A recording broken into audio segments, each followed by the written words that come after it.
Welcome back. Take a look at this video of the sun rising over a Saharan dust cloud in Fort Worth, Texas. Take a look at that. The huge dust cloud comes from the Sahara Desert and travels thousands of miles over the Atlantic Ocean from Africa.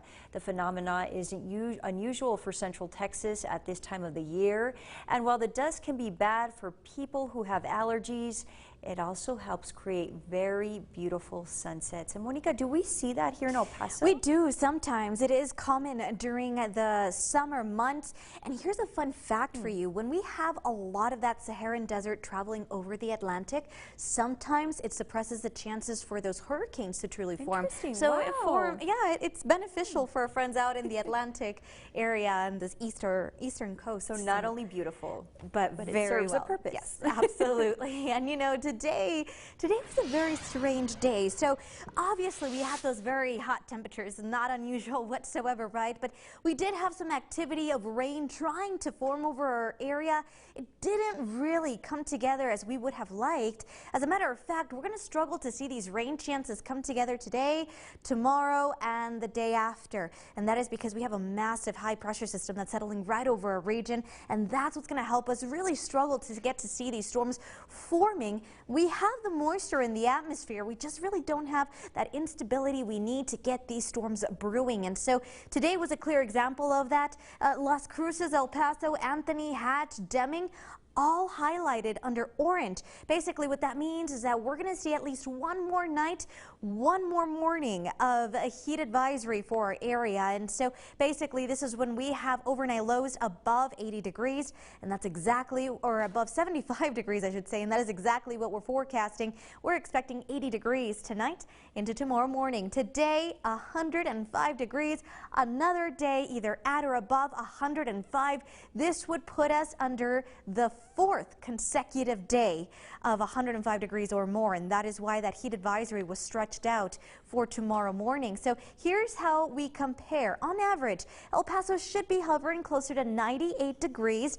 We were at 105, 1 degree shy from that record set in 1939, and this morning 83 degrees. A very mild start tonight into tomorrow morning. Like I said, 80 for El Paso, 70 in Las Cruces, 79 in Juarez. So that massive high pressure system that we were dealing with earlier this weekend, you can say, is now shifting towards the east. So we really don't have to deal with that anymore. Now we're going to begin to see those temperatures trying to dip closer to seasonal, and we'll slowly get there. Tomorrow we're forecasting 102 degrees, so that's a little bit cooler than today and this weekend for that matter. Westerly winds 10 to 15 miles per hour, and in Las Cruces we're forecasting 104 degrees as your afternoon high. A very hot and humid day overall, and so you're going to notice that we're going to see our next storm system not too far away, forming out northwest of El Paso, and here's how it translates. We're expecting to stay in those low 100s, 102 Tuesday, 103 Wednesday, 100 Thursday. Now you're also going to notice that we're going to introduce those rain chances once again Wednesday, Thursday, with Thursday having the better rain chances out of the two. So on Tuesday, we're truly going to struggle to get to see any kind of rain. Slightly better chances than that on Wednesday, and then slightly better chances for some storms on Thursday. We'll clear a little bit Friday, and then we're back at it Saturday. Sunday for Father's Day is looking quite nicely, 96, your forecast high. I do want to give a big shout out to our certified weather watcher, Lisa Miller. Thank you so much for allowing us to see this beautiful sunrise in East El Paso. And if you want to become a certified weather watcher, go ahead and submit those. Go ahead and send me an email at mcortez@ktsm.com to register for our second annual Weather Watcher event, June 25th. That's on Saturday at 10 a.m. See you then.